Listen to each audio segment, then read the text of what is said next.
In the history of warfare, one force stands apart from all others. They conquered China.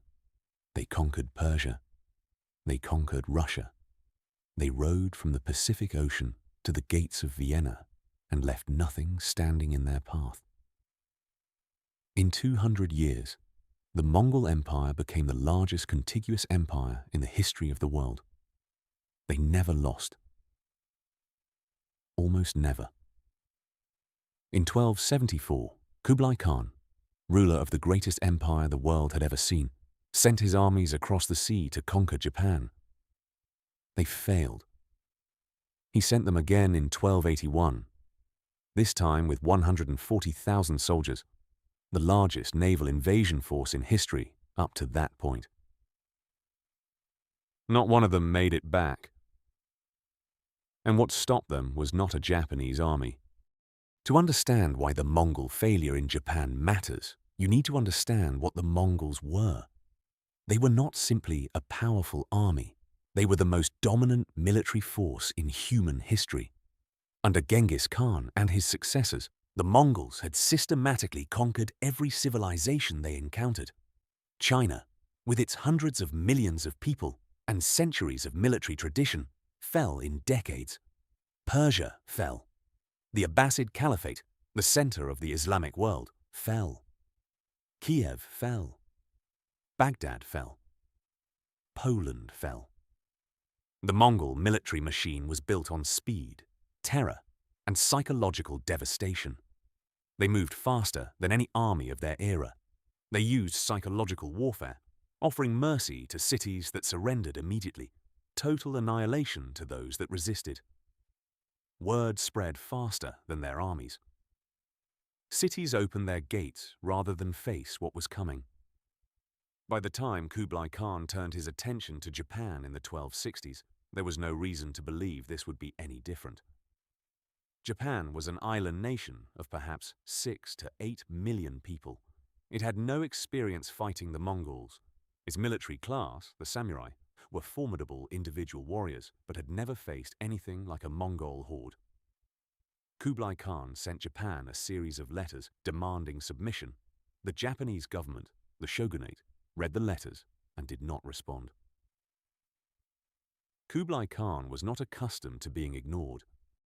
In November 1274, a Mongol fleet of approximately 900 ships carrying around 30,000 soldiers set sail from Korea toward the Japanese island of Kyushu.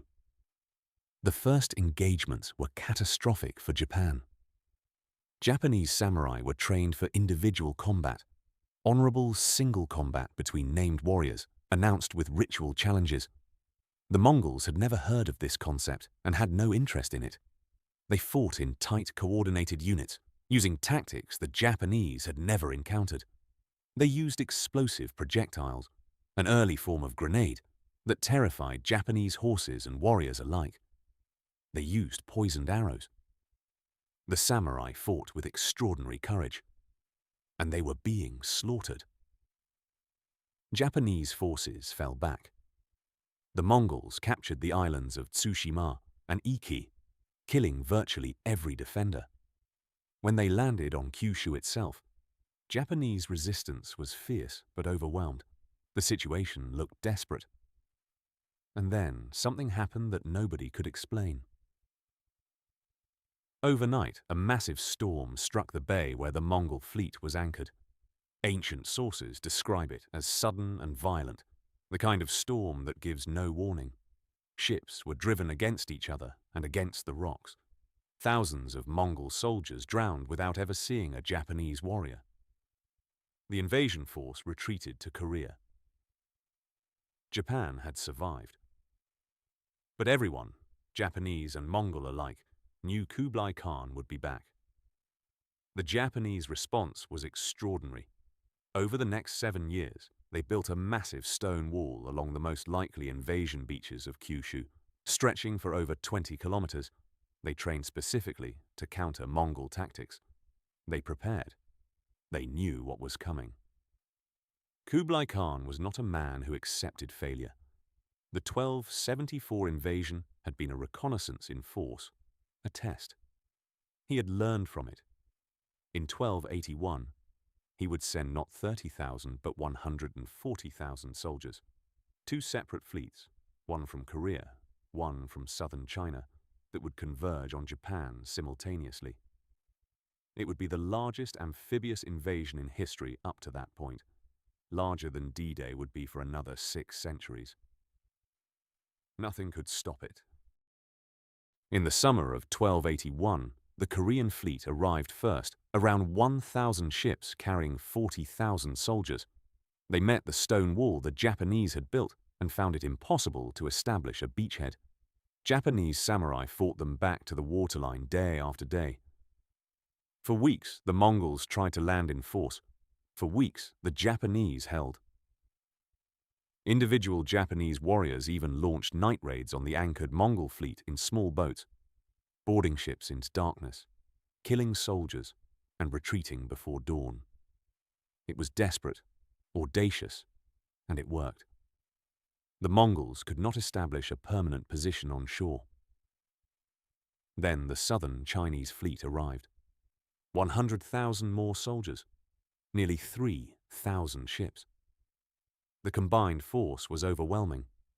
140,000 soldiers against a Japanese island whose entire population was barely 6 million people. The Japanese defensive wall was holding, but for how much longer? The sheer weight of numbers would eventually break through. Kublai Khan's commanders knew it. The Japanese commanders knew it.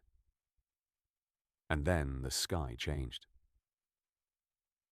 In late August 1281, a typhoon, one of the most powerful storms on Earth, struck the coast of Kyushu directly where the Mongol fleet was anchored. What followed was annihilation. Ancient sources describe a storm of almost supernatural violence. Ships were lifted and smashed against each other. Vessels built for rivers, the flat-bottomed Chinese ships, were completely unsuited for open ocean storms. Entire squadrons of ships sank within minutes. Soldiers who made it to shore were hunted down by Japanese warriors. Those who stayed on the ships drowned by the thousands. When the storm passed, the greatest naval invasion force ever assembled had ceased to exist. Japanese accounts describe the sea around Kyushu as so choked with the wreckage of Mongol ships that a person could walk from one piece of debris to the next, all the way to the horizon. Of the 140,000 soldiers Kublai Khan had sent, the vast majority were dead. A small number were captured and executed. Almost nobody made it back to Korea or China. The invasion was over. Japan called the storms kamikaze, the divine wind. In Japanese belief, the gods themselves had sent the typhoons to protect Japan from foreign invasion. It became one of the most powerful myths in Japanese history, the idea that Japan was a sacred nation under divine protection, that supernatural forces would always intervene to save it from conquest. That myth would echo through Japanese history for the next 700 years. In 1944 and 1945, as American forces closed in on the Japanese home islands, Japan deployed a new weapon: young pilots who volunteered to fly their aircraft directly into American warships, sacrificing themselves to sink enemy vessels. They were called kamikaze, the divine wind. The name was chosen deliberately, an invocation of the storms that had saved Japan in 1281. The same myth, the same belief that supernatural intervention would save Japan from invasion. It didn't work. Japan surrendered in August 1945. Kublai Khan never attempted a third invasion. He died in 1294, still the ruler of the largest empire in history, having never conquered Japan. It remains the only significant military failure of the Mongol Empire in Asia. What is remarkable is that we can still find them. Beginning in the 1980s, Japanese archaeologists began discovering the wreckage of Mongol ships on the seabed off the coast of Kyushu. Weapons, armor, personal belongings, the remains of soldiers, all perfectly preserved in the mud at the bottom of the sea. In 2011, a nearly intact Mongol warship was discovered, 730 years after the typhoon sank it. The soldiers on those ships were not monsters. They were men following orders, conscripted Chinese and Korean soldiers who had little choice about being there. Farmers and fishermen pressed into service for a Khan they may never have seen. They are still there, 700 feet below the surface, waiting to be found. The Mongols losing in Japan is usually told as a story about nature, about lucky storms, about divine intervention, about Japan being saved by forces beyond human control. But that framing erases something important. The Japanese fought for weeks against the most fearsome military force on earth. Japanese samurai held a stone wall against an army of 40,000 soldiers. They launched night raids on enemy ships. They bled and died on beaches defending their home. The typhoon finished what they started, but they started it.